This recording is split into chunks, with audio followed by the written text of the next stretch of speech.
All right, everyone. Thank you so much for joining this webinar tonight with myself and Brendan. I wanted to give you a little bit about myself. Um, I'm just going to say it up front. My first language is Portuguese. So if you hear a few words and you don't understand, or a heavy accent, that's just my Portuguese coming out. So, and I did. A part of my life was actually in Portugal, where I was a track athlete until I was about age 20, and then came to the United States to continue school and finish up. At the time was phys ed, and then that kind of changed a little bit. But I always had this passion for health and fitness, so I knew that I had to do something related to that, and the path led me to physical therapy, which I really, really enjoy. Um, However, the few years were a little confusing because if you were an athlete, you were trained a certain way. So you learn movements in a certain way. But going to physical therapy was just very much building a foundation, right? They give you how to do parts and evaluate those parts and then treat them. But in my head, that just didn't make sense. So the first few years where I worked, it was very disconnected. So I just felt very um, in search for meaning and sense of all that information, right? So it wasn't until I decided to just do an internship with Mike Boyle, and that completely changed my perspective. Number one, I said I don't know anything about strength and conditioning, so I need to learn. And then every coach there was just an inspiration because they walk the talk, right? They are a team based, and it's just very inspiring, very motivating to just kind of try to do better and be better. So that set me on the path of learning, which is ongoing for me. And I ended up landing at a Power by facility for exos in San Antonio, Texas. That's where I'm currently working aside from an orthopedic group. Beautiful. Awesome. All Thank right. you for sharing that. I didn't know what sport were you? So 400 hurdles. All right. Love Yeah. it. Did you watch the track and field events yesterday, the qualifiers? Oh man, I did not, but No. I can't wait to see the replay for sure. Yeah. Yeah, it's the whole 2 hours is on ESPN. But Oh continue, sorry. no, Because I'm I happy. watched a good amount of it. Yeah, it was I'm happy awesome. for that. I got distracted with like soccer, Portugal won, and I was just so Yeah. excited. So, but anyway, yeah. So let's start. Let's dive into what this is. So this is kind of like what I've been talking about, is trying to make sense of how to look at movement and give the best prescription that I can, or the best treatment to my client or my athlete, which when I see my patients, they're all athletes for me, because yes, you might have a specific sport that you're training for, but life is also a sport, you know, different levels, of course, but human movement is just specific to each individual. So, learning where each individual is, it's kind of like it's a journey, and it's actually very gratifying once you actually understand the person in front of you. So, oh, okay. Okay, there you go. I figured it out. Yeah. So what we're going to be looking and touching upon briefly, because I know that all of you guys are all knowledgeable. This is just adding a little bit of a different twist to how I see movement. So we're going to talk about human movement. We're going to talk about movement-based system, the rehab continuum, the multidisciplinary team, and a little bit of tendinopathies and how I approach them. And then a little bit of that paradigm shift where things just changed for me. Oh, going back. Okay. All right, there you go. I will get this. Hopefully not like at the end. I like this though. I like Canva's setup. This is nice. This looks Yeah, good. it's the first time, so I Yeah. like it too. I like it too. So here it is, for me, again, human movement is universal, right? So regardless of age, regardless of sex, regardless of um, like sport, everybody moves a certain way and it makes a certain shape. Here we see some athletes, here we see some riding a bike, running, hiking. There's a certain commonality and certain aspects that we're going to touch later that you're going to start to kind of be pointed at in my for my purpose of the presentation. And I like to start with this quote that always sticks, and I hear it all the time, so I might as well just throw it out there again, just to kind of where we had it is that if we train movements, muscles will never be forgotten, but if we train muscles, movement is sure to be forgotten. Right? This is just a call out to look at the big picture and then go from there. And so, all right, so I wanted to just mention the buckets because this is something I learned from Mike Boyle, and specifically you, Brendan. You like your bucket, so I figured. Well played. Well played. You stuffed me in. So this is two concepts that I feel that it fit very well on this bucket concept. And we just pay attention to a little bit of the locomotion, and over here, yes, she's probably walking a little bit faster than a regular walk. So let's say she's just fast walking, and we see a pattern emerging. So we go, let's start on her right side and see what's happening there, where she hits the ground with her heel. There's this action that occurs from the ground up, right? But so what needs to happen is just eccentric action of the muscles to be able to put the brakes on, but at the same time create some energy that will then be transferred somewhere else. So so at Exos, they call this, and maybe you've seen it somewhere else too, absorption, because it is, right? You're absorbing the forces. That's what eccentric action does anyways, absorbing those forces so that they can be transferred with higher force so they can move you forward. So just specifically at the joints, if we really look at what's going on, starting at the trunk, there's this rotation to the right side that's happening. And at the same time, the hip also gets some flexion, rotation, internal rotation in this case, adduction. If you kind of look at the knee, it's flexed. There's some, you can't really see the tibia, but there is some internal rotation at the tibia. And so at the contact, the heel, right, there's some ankle dorsiflexion, calcaneal eversion, and then we get that pronation so that we can absorb and make the foot into a spring.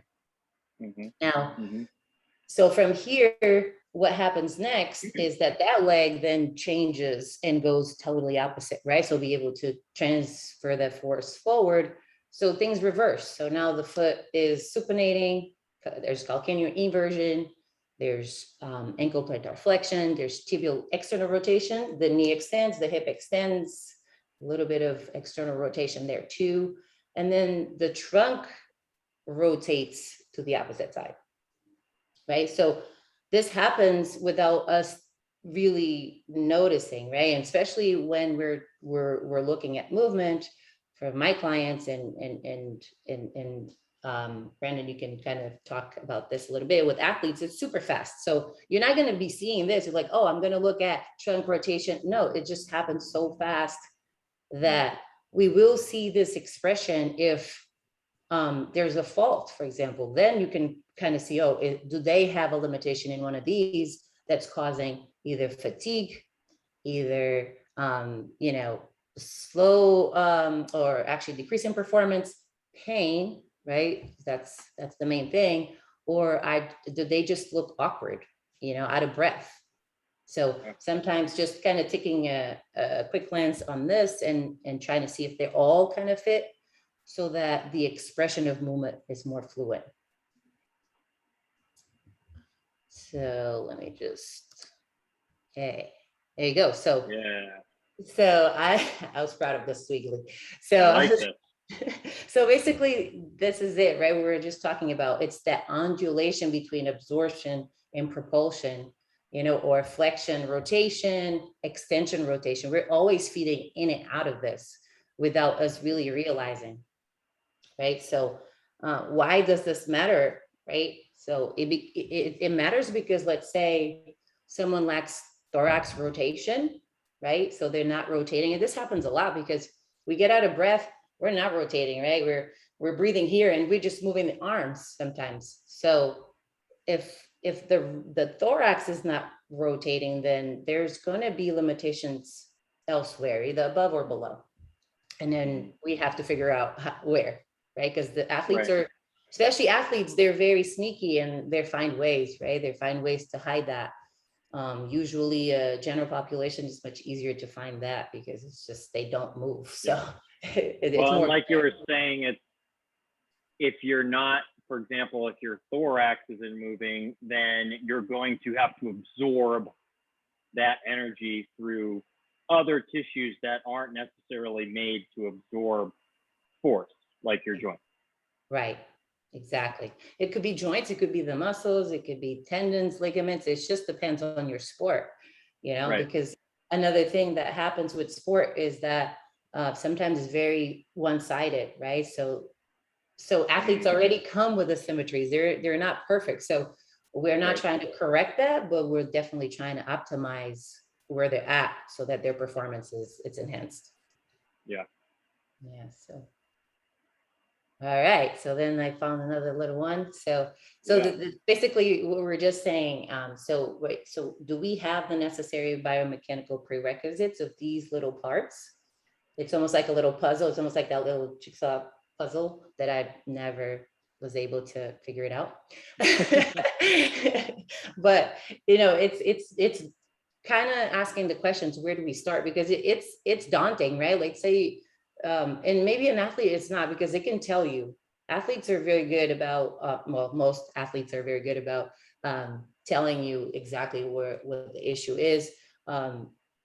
General population is a little bit more, it's a little bit more investigative work, right? They don't know. So you have to have a frame that you go by or you can follow so that you can find these little restrictions or not, right? So, but we do need these prerequisites to be able to express the movement patterns of squat, of single leg stance, of lunge, of going up and down the stairs, things like that. Because if, you can still do it. I'm not saying that if you miss a little bit of ankle eversion, you're not going to be able to do a squat.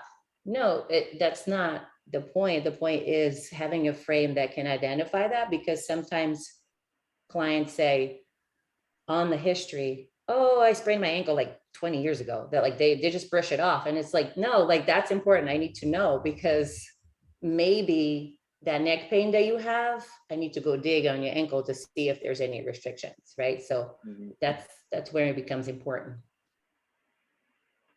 I don't know if you have any comments. Okay. Not yet for me. Okay, very good. So how do movement coaches, because I call them movement coaches because, you're, as a strength and conditioning coach and as a PT, I think that we're movement coaches, maybe different levels of intensity, but that's what we are. So how do we actually use these concepts in the real world? And so this is how I do it. And everybody's going to have a different way. And I stole these from the smart people, like Mike Boyle always tells you to do. So, but it has helped me, right? So I could have stolen this, but then didn't know what to do with it, because, they have their system. I had to figure out how to use it in my system so that it's useful for me. So I always start obviously with a client discovery, which I think everybody does, or evaluation or interview. So to me, because most of the time they come with pain, it's the patient's complaint or the client's complaint. I look at the medical history, just again, to look for those little nuggets, or something really glaring at me. Red flags, for sure, because these are things that coaches and PTs need to be really, really, really vigilant, so that we need to know if we need to refer out or not. Okay. And then neural screen for me is important, because I need to know if this is just kind of more of a neurological issue that it's presenting as a mobility issue, but needs also more screening or another referral, maybe an MRI. I'm not a fan of MRIs and things like that, but they do have their place. So, so we want to use them when necessary. And then the special tests if necessary as well. So this is part of starting to kind of like paint a picture of the patient in front of me. Then the 5 essentials, this is like something I stole from Sue Falsoni, and it just works for me, because it just gives me that, okay, this is where I'm going with this assessment, So the posture is something that, it's very talked about, and people don't like to look at posture. But for PT, like if I don't look at posture, then I'm missing a lot, right? I mean, most people come to me, they have terrible posture. So if I don't look at posture, it's going to be kind of like not ignoring the big elephant in the room, because posture just kind of tells you, is this person in sympathetic or parasympathetic state, right? Yeah. So that's, do you do a static like standing posture really quickly? So this little 5 essentials takes me maybe a minute or two, because I ask them to just stand looking at the window, so they're not like staring at my face. Close your eyes, take 3 breaths. So then now they just have to relax, right, with the breath. And then at that time, I'm just taking my notes. So by the time they're done with their breath, I better look at all of that, which is quick, but then there's a movement assessment that I'm going to do, so I can be more specific later on. But I'm just trying to see, okay, where are their feet? Are they pronated? Are they posture? Let's start from the first, right? So posture, are they slumped like the first picture there, right? Are their shoulders forward? Where's the pelvis, right? So and the breath, right? When I ask them to breathe, where are they breathing? Are they breathing at the chest? Are they breathing at the belly? Are they breathing at the rib or costal area? And then going down from there, right? So the hip and foot. So foot is very important, because if they're just collapsed, then I can get some information there too. So that, again, that takes maybe 1 to 2 minutes. And then the movement assessment. So this is where, let's say someone is not in pain, then we do kind of like a movement assessment. They usually call it like the tech model, which is just really looking at movement. It's a fancy term, but it's like, what does that movement look like? Like the person squatted, what does it look like? Do I have a reference what a squat should look like, right? So here is where I kind of, I'm very picky and I'm very critical in my posture.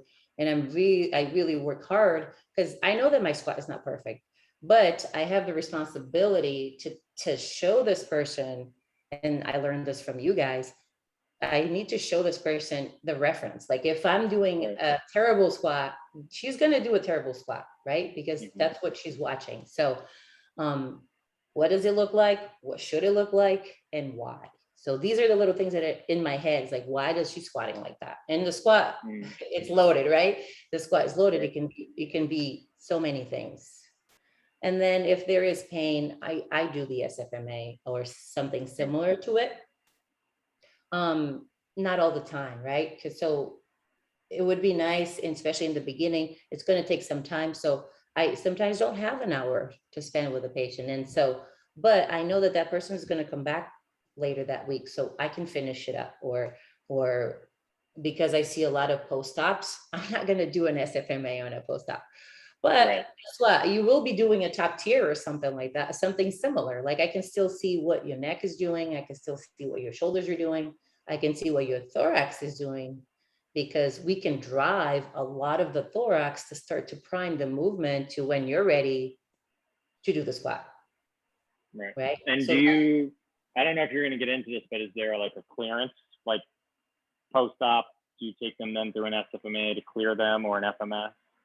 well, so not like, so I don't have a specific one, but Okay. it is, so it would be like the movement assessment, right? A step up Yeah. from the FMA, which is technically the FMS, but I don't, there's not a score. You know, Okay. most of these people want to just be out of the cane or out of the walker, you know, Right. but Right. I do see ACL. So yes, for those I do. For those I actually have, you know, questionnaires, and we could do an FMS for those folks. And I do on occasion get athletes, like kids, high school kids and things like that. They want to go back to football, or so Yeah. we do go through that. So then, so from that assessment, it starts to kind of paint a picture, right? Again, two buckets that I kind of start to know where I'm going with the rest of the assessment. Is it a mobility restriction, or is it more of like a motor control going on? And for most of us, I think we're very comfortable with mobility, right? I know what to do with mobility comes. Motor control just gets a little bit more sticky, and some of us are better than others at tackling that. So I wanted to just kind of get into the mobility bucket right now, and then touch a little bit on the neural or the motor control bucket. So three main causes that can actually be responsible for a mobility restriction, because we might have tools to address a mechanical cause of mobility restriction, but do we have tools to address other kinds, right? So that's my question here for the mobility bucket. So mechanical is mainly structural, right? It's just joint restrictions that can happen either in the front or you know, roll, spin, all of that dynamics that happen on the joint. So is the person having a joint restriction, or is it ligament, right? And ligaments can present a different way compared to tendons, because they're just a little bit more stiff, right? So you'll have a different presentation there. And then from the tendons, there's also fascia, and fascia, I think that's probably the hot topic right now, because it's actually one that it's probably the cause of all mobility problems, right? Because fascia is everywhere. It surrounds everything, right?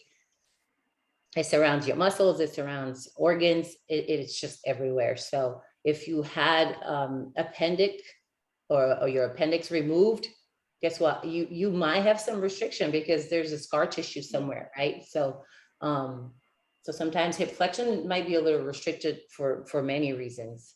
So every time there's a scar, I'm asking, and they're like, "Oh, this is so old." I'm like, "Yes, I want to know about it." And they're just Yeah. like, nobody ever asked me that. I was like, "I know, I want to know."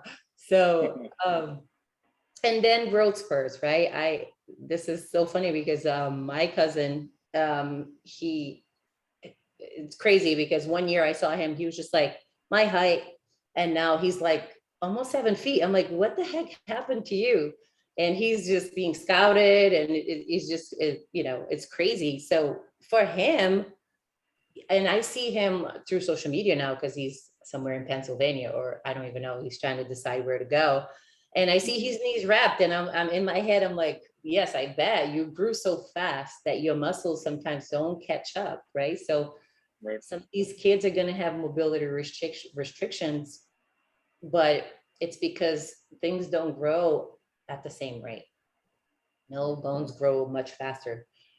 So that's kind of like the structural thing that we have to keep in mind.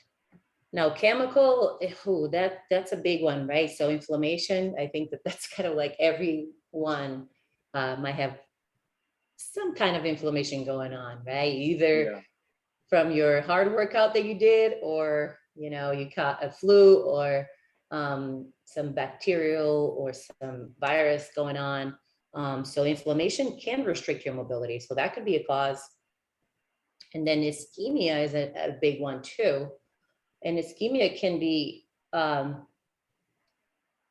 just from lack of blood flow to a certain area from your posture, right? So that posture that I showed earlier, if this person is always like this, there's a lot of blood flow that's not going to happen in certain areas. Let's say you came to me because your right shoulder is really stiff, or you can't really seem to put it above your head, but you sleep on that side every night. Maybe you ought to switch a little bit so that there's some blood flow going on. And I know it's difficult, right? Because when we sleep, we don't think about the positions, but we just need to kind of prime ourselves a little bit better, and become a little bit more aware of what's happening, and kind of give these little nuggets to your clients, because they don't know. They just never think that sleeping in one position, because they're like, oh no, that's my preferred position. And I hear it all the time, because I see people post-op shoulder surgeries, right? And they're like, I can't wait until I sleep again on the side. Well, I was like, well, maybe that's why, you had surgery, because you were sleeping on that side all the time. I mean, that's not why you had surgery, but maybe you ought to switch around a little bit more. And then positions like, sitting at a desk all day, right? So we're limiting blood flow to a lot of areas that need blood flow: hips, shoulders, right, or back. And then nutrition is huge. Nutrition, if we eat a lot of sugars and a lot of things that increase inflammation, and athletes are most of the time got sweet tooth, right? So they like to, oh, I just get this, bar. And I was like, it's fine, but just read the sugar content, right? Because sugar and carbs, they're pretty high on causes for inflammation. And then we get to the neurological, which is most of the time sent to, someone like an athletic trainer or a PT. But I think coaches can definitely identify these, and definitely give strategies for the patient to start working on them. And maybe the cue that you gave them helped them, right? So it's not automatic, okay, neurological, boom, pump the ball, right? No, it's, let's see what we can do. Can we do something short term and see if it helps? But if it doesn't, then hopefully you have a good referral source. But in this case, it's just, the concept of reflex inhibition is just the brain just kind of being the king, right? Something happened, or maybe the brain has received an alarm saying that you're threatened. Maybe the ankle has a lack of mobility, so their brain is going to tell other parts of the body to put the brakes or do more work, right? Or this concept of guarding too. You sprain your ankle before, your brain knows that and is going to say, no, like that ankle, yeah, don't go hard on that side, just put more weight on the other side. Or postures like the lower cross syndrome and the upper cross syndrome. This goes hand in hand with chemical though, because if you always in one position, like sitting on the desk, then you lack the blood flow to that area. And this one could be tricky, because it's like, we always want to be like, oh, stretch the hip flexors and strengthen the glutes. Yes, but what if you just position their pelvis in the right place?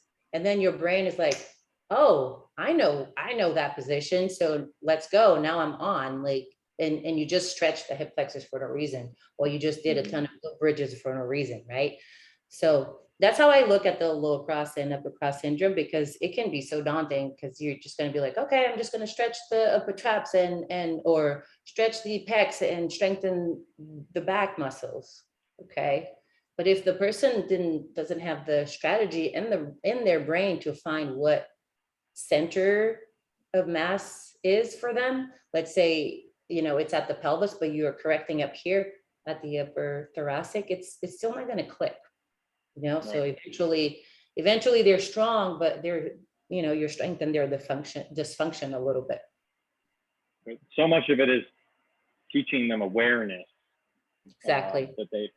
And like a lot of people think it's just exercises or stretching and mobilizing, but as much as you're doing that, It's a lot of, you're giving them the tools to understand, like you're saying, especially the general population doesn't necessarily understand their bodies very well. So you're giving them that feedback so that they're more aware of their positioning, For sure. which in turn might take that stuff, the pain or the tightness away, so you don't have to spend so much time stretching and exercising.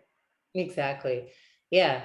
And it's tough because I understand because, they don't, sometimes I just step back because I keep just feeding them. And this goes with coaching, right? And the cues. Right. I say, do this, do that. And I was like, wait, that's just way too many cues, right? I'm like, this person is never gonna get this. So lately, the simplest thing I've been telling my patients to do is and start standing, because a lot of the things I was doing too is like, I always have to start laying down supine, and I was like, yeah, because you want to do the progression The developmental the right way. sequence, right? But I was like, Yeah, no, yeah. because most of these patients sometimes it never get supine, Right. so I was missing the opportunity there. So what I did was, okay, just stand and then lightly, like about 20% squeeze your butt. And they get it. They're like, whoa, my knees. And, and their posture gets better. And I was like, perfect. That's all I want you to do. Right. Don't think about anything else.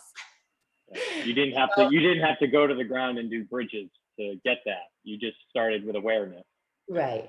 But that's just positioning, right? That doesn't mean it's going to make them strong, but now they catch themselves, because guess what? Next day they come to me and they're like, oh, I was doing that. I caught myself. And I was like, great. So now I got you, because now you're thinking about it. Right. Right. So I think that this, just starting that process, it's great. So for interventions, like we just touched a little bit on, short term, cues are great, right? Using mini bands and maybe just shortening the range of motion using a box, or just increasing the load. Sometimes giving them a load like the goblet can clean up the movement, right? But sometimes it doesn't, right? Sometimes they like to get some verbal cues, sometimes visual, sometimes tactile, but that is not going to work for everybody. But eventually these are short term, right? So it's good to clean up the movement, but then did we create an environment that is going to last and it's going to stick?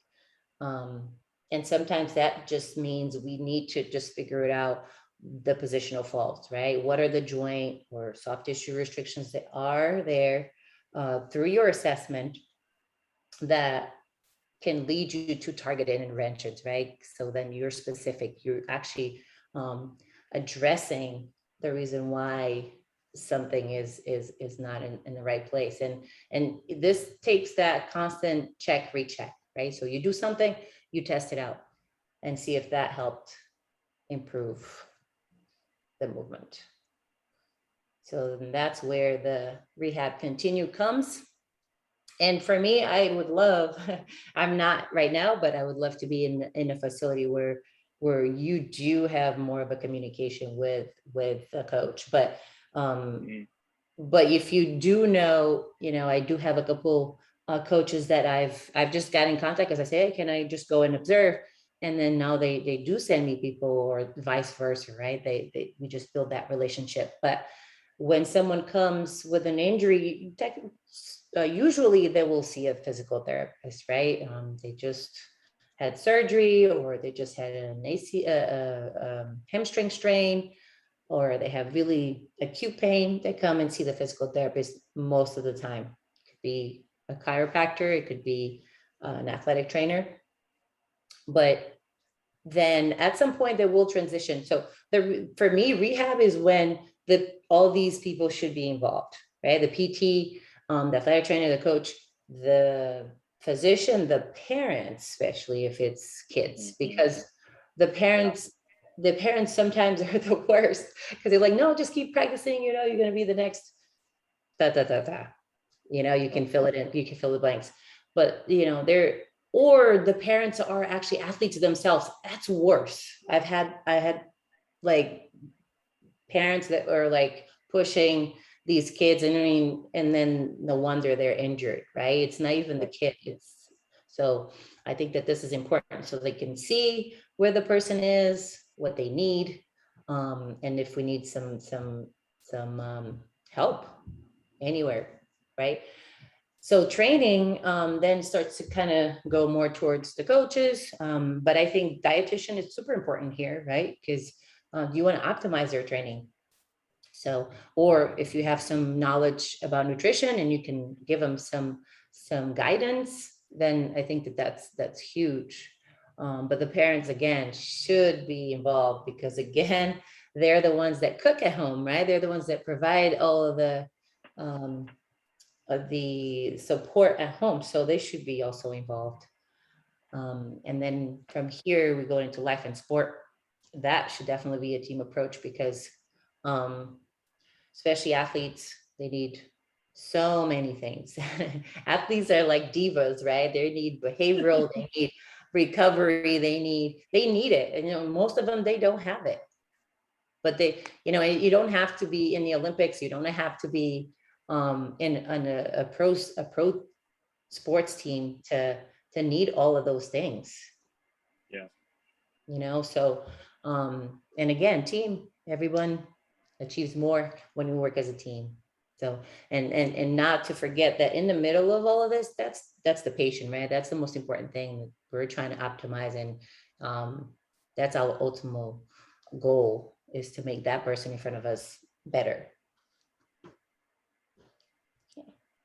So now let's dive into these nagging pains. So, I mean, it comes in all shapes of form, right? Delphi syndrome, runner's knee, but there is a distinction, right, from tendinitis to tendinopathies. So tendinitis is more acute. Sometimes they actually do a little bit better because if you catch them early enough, you can actually have a pretty good outcome.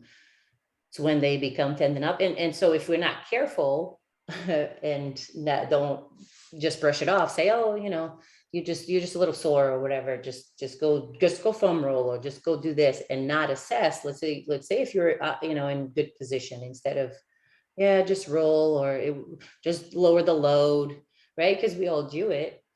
They can become tendinopathies and then be harder to actually manage.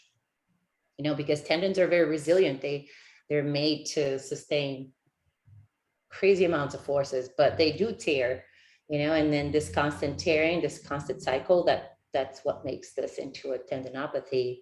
Um, Most of the time it's a combination between chemical and you know, physical, where you're overuse or Yeah. overtraining tendon, Yeah.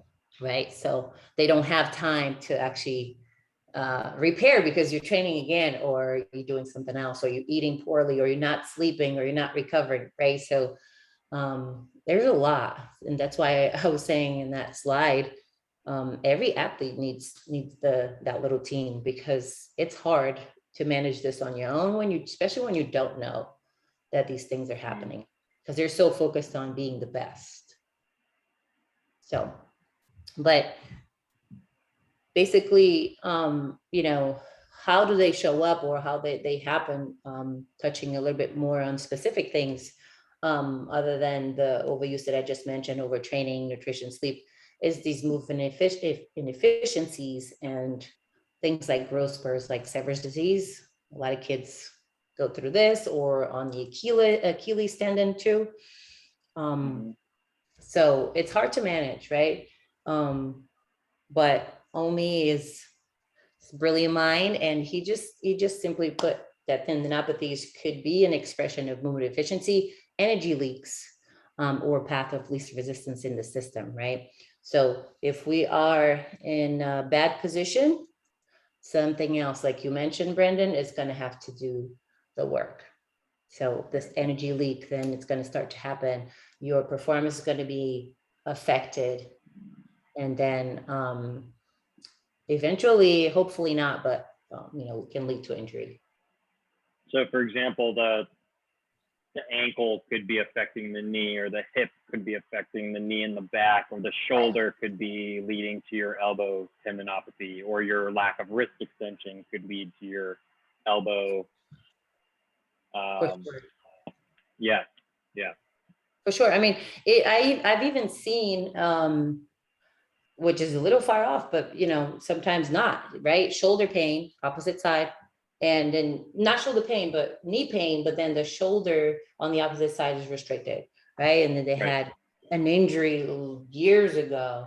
But guess what? When you're not, so if you are going to take a step and you're not able to actually perform, a shoulder flexion properly, your knee is just going to have to be in a different place. And usually it's not just the knee, but the knee is the one that's hurting at the moment. But then it becomes, the hip and the low back, because it's part of this rotation that's happening, or that should be happening, and it's So not. the pump is working on one side, but the pump's not working on the other side. So, and over time it accumulates. Exactly. Which is what you're saying is, so tendonitis is more acute, whereas a tendinopathy means it's been building up. Exactly. And that makes it harder to go back.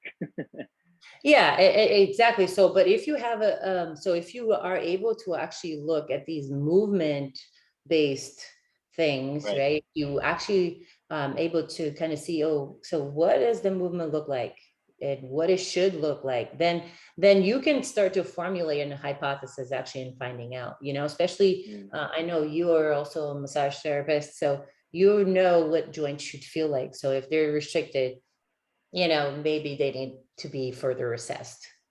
Right. So, because they do lead to other things. It's like, I sometimes I try to look at things on the internet and kind of be like, okay, I can see their point of view, but they just say, you just need to load it, load is the answer. But I was like, yeah, but yes, but when they're ready, when they're ready to load, I'm not just going to load, especially on the elderly. It's like, no, they can express quality of movement. The quality of movement should be the foundation, should be the goal. And then you can load them. Like loading shouldn't be the right. Can you get into the position first? Right. Can you then produce the movement and then load the system? Sure. Yeah, and nobody's asking them to do it perfectly. You know what I mean? It's like, doesn't have to be perfect. It will be perfect. Everybody has their own perfect movement. Yeah. Right. Based off of their body type, their femur length, their torso length. Yeah. For sure. Yeah, because we can't really just kind of like generalize, because I've had really skinny people not able to do a squat, and then I have a heavier person and they're like fine. So it's not, it's just specific to that person and what's going on. Really kind of talk to that person and find out, because which makes movement assessment so important, because you can't just assume that, because they're a bigger person, they're not going to be able to do this, which is not necessarily true. Absolutely not. Yeah. Not at all. So, I mean, I think that it's just also when you teach them good movement, they feel it and they notice the difference. And then it's just empowering, because now they have a reference and they're like, oh, wow, she used my body to show me what I can do, not this is how you should do it, or load it to make you feel the position. Some people need it, it's not everybody, but if you load everybody and this person is in a sympathetic state, they're just gonna get worse eventually. Yeah, they get that adrenaline because they just lifted, more than usually, more than usual. So they feel that, right? The neurological effect, right? When we start training, we feel that we got bigger in the first 2 weeks or 4 weeks. And it's just that neural drive, right? It's just that your brain is trying to accommodate and actually, it's almost like that isometric effect. It's actually pain soothing, right? So it's like, So that's what sometimes it looks like progress, but Right. eventually they'll start to break down because you didn't give them the base. You didn't give them the Mm, foundation. It's just like a home, right? If we don't put a nice foundation, we can't start to build levels on top. right. Yeah. So the management is it's pretty straightforward too, acutely. So these drugs can work a little bit better. I'm not a big fan, but there's a place for them too, right? Initially, you want to, if it's too great, you do need to calm it down a little bit. And Right. different physicians use different things, steroid injections, ionto, laser, shock therapy, PRP, the list goes Are on. you are you a fan of them if it helps the other two? Yes, and I'm a fan of them if the physician explains to the patient thoroughly why are they using it, Right. how long are they going to be using it for, Right. and what things to watch it for. Because when they come to me and they've been on it for like 4 or 6 weeks, and the physician never told them when to stop, that's when I'm like, okay, Right. you you need to go back and ask them these questions, and then they come back to me mad that because they don't. I need to do a better job also kind of framing that, because then they go to their physicians and say, oh, my PT said. I'm like, no, never start with my PT said. Because Yeah. they're Yeah. going to be like not even listening They're to you from there on. right. They're gonna shut down completely. Yeah. But Yeah. this is when it's important to have a physician that you trust, because then you can just quickly shoot a message, or it could have been something that he just missed, or it could have been Right. something that their physician's assistant, because they're not going to follow the medication, right? It's not usually the doctor that follows through with that, Right. unfortunately, because of time and all of that. But I think that this is where it's important to have that open communication, so you can just quickly say, hey, this person has been on this medication this long, like, so. Yeah. And if you have that report with the doctor, usually they're okay. They're like, oh yeah, no, I didn't even know. Yeah. That's usually the answer. Right. So then, the therapeutic interventions, we all do it, coaches and PTs, we address the tissue, right? We Yeah. work on mobility, whichever way that is. And then we load them with the eccentrics, because that's what seems to really work for tendinopathies. We want to kind of recreate that little controlled inflammation, so that, the body and the system actually has the ability to heal and get stronger. That's the idea, at least in my head. And Hmm. then we get into tempo work, so that they actually own that position, right? Nice and slow. And then we progressively start loading them. And recovery strategies are so important. I give them little pamphlets sometimes. I tell them the nutrition here is pretty it's pretty challenging, right? So I always tell them, please drink a lot of water, not tea, not sweet tea. That's not water. Yeah. I mean, it's water. I will say though, sweet tea is pretty good in the South. I do enjoy myself some sweet tea. I bet you do. I had it in Tennessee. It was delicious, and Yeah, I'm I bet. glad it's not around me very often because I'd drink a lot of it if I could. I had a Yeah, stomach ache after. There's so much sugar in it. exactly. So Yeah. you can imagine if you're doing that every day. Yeah. Yeah. So, and then things like massage and even meditation, right? So, um, also meditation is super important, and it doesn't have to be sit down for 5 minutes. No, just kind of show them to breathe a little bit and say positive things about their recovery, because Hmm. sometimes they just get into their heads like, oh, I'm never going to do this, and then that actually impairs their recovery.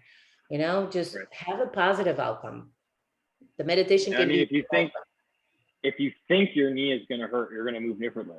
If you tell yourself it's going to hurt or it's going to be painful when you wake up tomorrow, it's going to be. Um, yeah, yeah. exactly. But at the end of the day, with all of this, it comes down to movement quality, like we were just talking about. So that's where that paradigm shift happened for me. It took me a little bit, it took me a while. I mean, it wasn't PT school, like I said, it was figuring out, and then definitely strength and conditioning gave me such a good base, because then I know what the movement should look like, right? And then Right. I do it. I take that responsibility upon myself to do it too, right? I'm such a I'm such a stickler for this. It's like, why are you telling someone to do something that you'd never do, Mm. or that you don't know how to express, right? It's almost like you telling a person to do 3 sets of 20 bridges, a person that is like double your age. That doesn't make no sense. Yeah. Why? Right? So Right. why would you do it? Number one, and then why are you doing that? Right. Trying to Well, get that, and if you've never done it to experience it, you can't really dispense it. right. Because if you don't understand what they're going through, I mean, I guess it's an empathy type mindset. Like, if I give you this crazy workout with burpees and all these jumps, but I've never done it, I can't know what that feels like or what to look for. Exactly. Exactly. Yeah. And even in the cues, they will show it, they'll be forced, right? You're like, so Right. do this and imagine, and then you kind of, your timing is a little bit off, because you actually don't know what that's supposed to feel like, you know? Right. So I don't know. It's just, I think that we just need to take a little bit more responsibility of what we're trying to change, right? What are we trying to impact? Are we trying to make the clients in front of us healthier, stronger, resilient? I think that responsibility starts with us. We can't just also, oh, the patient should know, or no. So, it's our, at Right. least for PTs and all, I think medical professionals, first do no harm. So Right. before you give them something, I mean, even I used to, that's a big controversy right now too, around ice, right? Ice all the time. Right. But, there's a place and time. I don't use a ton of it. I don't just because I think that it made sense to me Right. but it's different for everybody, but Do you if the use it for more acute things? so I use it if the patient comes and says, it really helps me. Okay. Fair. I'm not because it's almost like I say, today I'm gonna do dry needling, and they're like, oh, dry needling. Like, Yeah. I heard terrible things. Like, that's it. I'm not doing dry needling on you, because Right. you already Right. think it's Well, bad. and I will say personally, I am definitely afraid of needles for whatever reason, and the idea of acupuncture and dry needling, like I mean, I understand it. I would consider myself a very intelligent consumer of rehab, but you ain't sticking no needles in me, because I'm gonna literally guard my entire body and keep you away from me if you show me a needle. That's And I would get worse, and I might pass out yeah, if maybe. I see that needle. Maybe, but that's another thing, right? Brennan, when I did the training for dry needling, we had to do it ourselves. So we needed to Okay. know what it felt like. And Right. did we feel a change? Because also, I think that that's also helping on your belief, right? The PT, like, if I don't believe it helps, it's not going to help. Right. Well, and it's kind of, I mean, like you're saying, even if ice isn't necessarily something that you would use in that situation, but the patient comes in and says, ice makes me feel better, Yeah. even if it's a placebo effect, I mean, if they feel better, they feel better. So who are we to say that's not correct? Exactly. Yeah. And, in a true honesty, I don't do a ton of dry needling, but Okay. sometimes it's usually kind of, I usually go movement based first, and that's right here, right? So I usually go Okay. movement approach first. Um, Got it. because I do see a lot of acute, yes, I use a lot of my hands. I use a lot of instrument assisted. I use some flossing, some blood flow restriction, things like that, because they're very acute.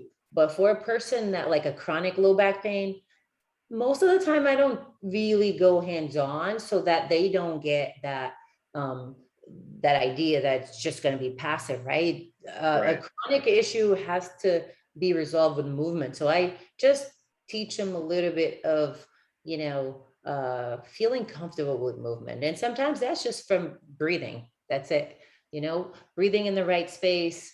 And sometimes they come back and they're like, wow, just different reports. But I think movement is really something that we take for granted because we need to do more of it more often, and then people wouldn't Right. be so much pain. Your body will tell you, right? If you're in bad position, because you'll be uncomfortable, something will be sore, so it's Right. just move. You don't have to pop a pill, you don't have to uh do drugs. I mean, that's your choice. But I Right. think that just trying to move. And the thing sometimes is people don't know, right? So if you don't know, you don't do it, then it's not relevant.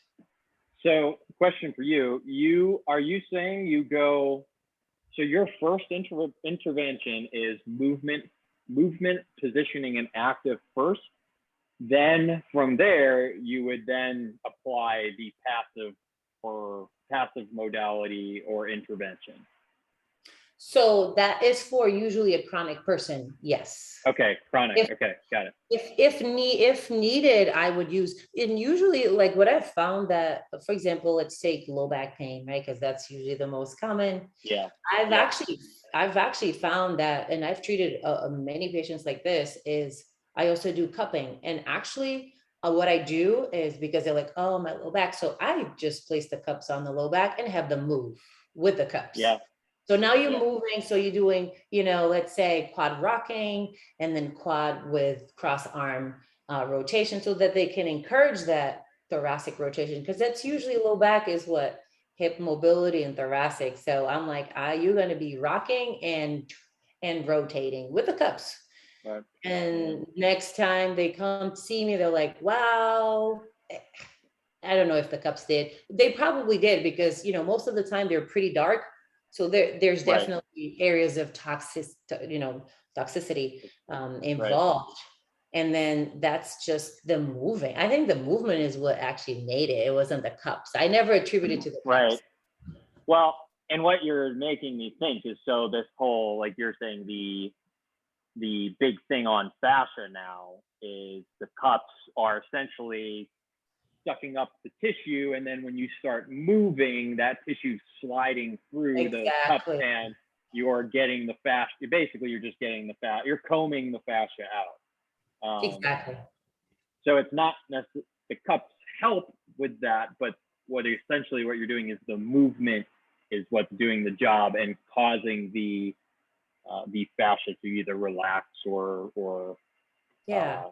yield, I guess, to what it is you're asking it to do. For sure. I mean, I think it would be the same thing as you asking someone to, as you working their back, right? You're massaging your back and you're asking them to bend Right. forward and touch their toes. Exactly the same thing, but the cups are doing the work. I'm kind of like saving my Right. back. And and it gives the patients a tool. Like if they want to use it, hey, go on Amazon and grab some. Right. You know what I mean? It's just like you Right. don't have to, you set a time, you don't tell them to do that, you have to be really, education, you have to be really clear with them. But Yes. Yes. these are the things that they have, you have to give them the tools, that they're not Right. coming to see me forever. So I Right. have to educate and, okay, hey, don't come see me anymore. And you're essentially trying to eliminate yourself. Well, yeah, it's not really bad business, but I think Yes. that they will appreciate it and they'll send people. Right. Exactly. So it's funny. People say that to me, like, well, doesn't that hurt your business? And I have more business because Yeah. they replace themselves with somebody else, because when you can get somebody better that quickly, they tell everybody. Yeah. So I've never had it backfire on me. Yeah, exactly. So There's no small amount of people in pain or have back pain or shoulder pain or knee pain. There's a lot of them out there, so there's plenty to go around. Not that I'm happy about that, but yeah. And that's the thing that we're here for too, is try to minimize that, and it'll come to a point that maybe they just use us as consultants, let's say, Right. that's the goal, I think. We want to be like dentists, right? They come see us twice, twice a month, Twice a year. twice Yeah, a twice a year. year. And, Yeah. I mean, I think that that would be the goal for preventative care anyway, and we'll be healthier, but there's a lot that goes along with that. Yeah, I would love to see healthcare companies. So, for example, like you're saying, every year or 2 year, every 6 months, so twice a year, a cleaning is part of your dental plan. A vision plan is one eye checkup per year. I would love to see a healthcare plan that said, hey, you get 2 movement assessments or physical therapy appointments per year with a very either no copay or a small copay. It's like Yeah, once a year you can get a physical for, I guess, air quotes free, because it's not free, but it's sure, part of the plan. You don't pay extra for it. sure. I'm very hopeful that that's what happens over the next. Yeah, I mean, even if I got it we got 35 more years was, before we probably both of yeah, us retire, so we've got some time. But even if it was just one, right? It doesn't have to be yeah, two, but even if it was just one. yeah, But agreed. yeah, so and that, that's pretty much it. There's some references there, but um, if Beautiful. anyone has questions, I can put it all the way to the top, and we can Yeah, there you go. go. I do have, so you were talking about growth spurts, and I mentioned to you earlier that I was working with a high school football team. So males going through puberty with some growth spurts with growing pains, clearly. Now, do you feel like growing pains can be helped with physical therapy, or is that something that we need to wait for time to take care of, because the, like you mentioned, the bones grow faster than the muscles, and the muscles need to catch up. So like we can stretch, like, but they're going to still play their sport, Right. like Osgood Slatters. So like, is it a time thing, or is it, should I just keep trying to have them move as well as possible, or should I send them to a physical therapist? Like, how much could a physical therapist help Right. Well, I with a think growth spurt? right, because of your background, I think that you're more than qualified to teach them good movement. And I Yeah, think that the therapist will come into the picture if they're no longer are able to actually be active in their sport. right. You know Okay. what I mean? So that's usually therapy is like, okay, I can no longer perform my role like in Yeah, society at home. That's I because we would be doing the same things as you would. I hate to say it, but it's true, right? I mean, you yeah. managed it, you probably even better movement assessment, right? Movement quality. And I Hmm. know that you're not gonna, make them or overdo or overstress the tissue, with Right. controlled jumping sessions, the range of motion that they're actually performing these things. And then I think that the big piece there is that making sure that the education is going to the parent and the kid. Right. Right. That there is such thing as growing pains, and that we shouldn't be afraid of them, but they Yeah, will be there as you grow quickly. for sure. Okay. What were my other? I love the team thing. I'm actually going to use that with my football team. Together, everyone. What is it? Together, Everyone achieves more. everyone achieves more. That's what it was. Everyone achieves more. I'm writing that down right now. Yeah. And in the football Every team, day I do. yeah. I was gonna say every day I do a little like whiteboard wisdom, which is like you were saying, like we talk about nutrition, and that the number one supplement is not creatine and protein, it's sleep, and stuff like that. So that team together, everyone achieves more, is going to be one of my whiteboard wisdoms for them coming up this week.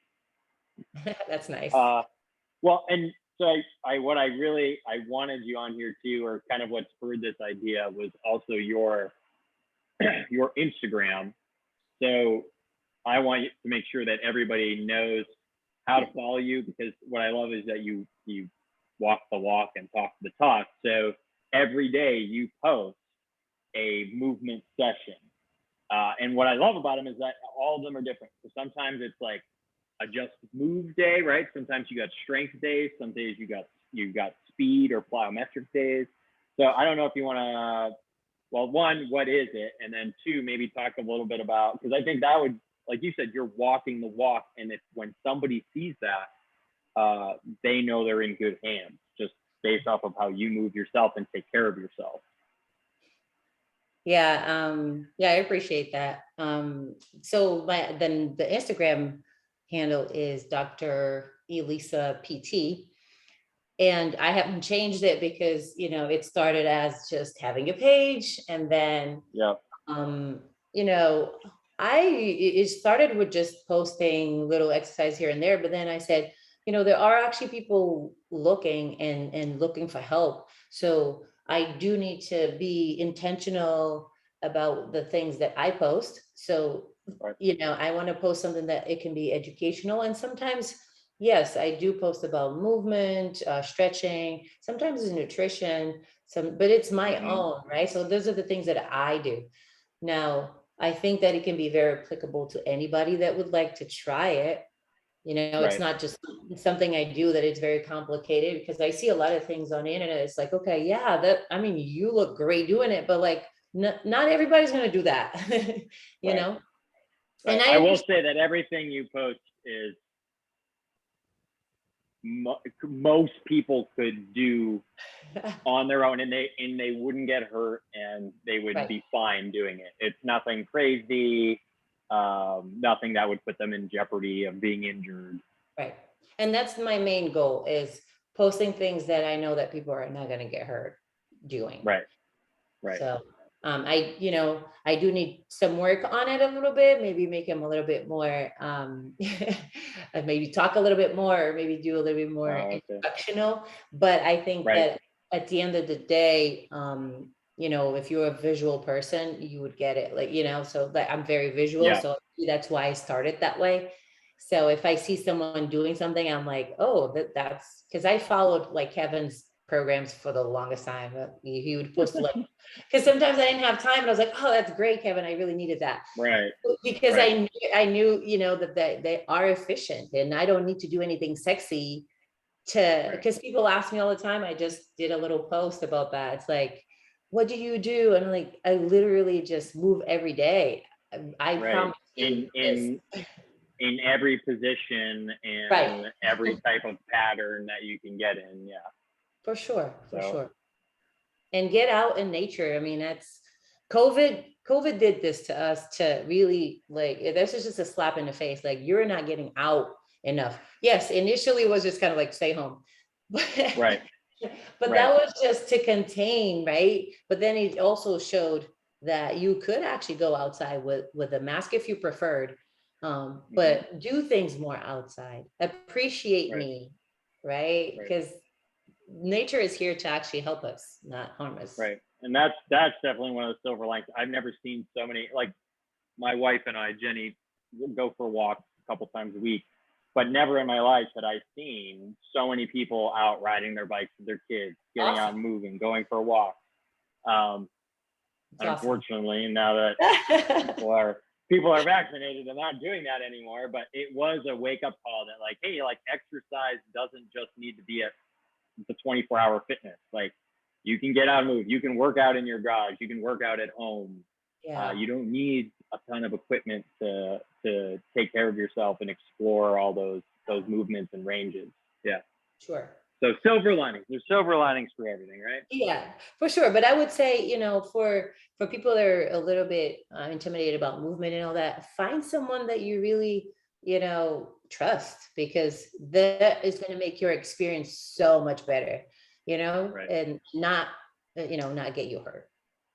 Right. Well, I appreciate your time. Thank you for hanging out with me and us, for anyone who watched this. So again, if they want to get in contact you, or check out whatever you've got going on, it's really the Instagram account at Dr. Elisa PT, correct? Yeah, they can send me a message, and on the Instagram there's a little link for my website too, which is still in the works, but you can message me.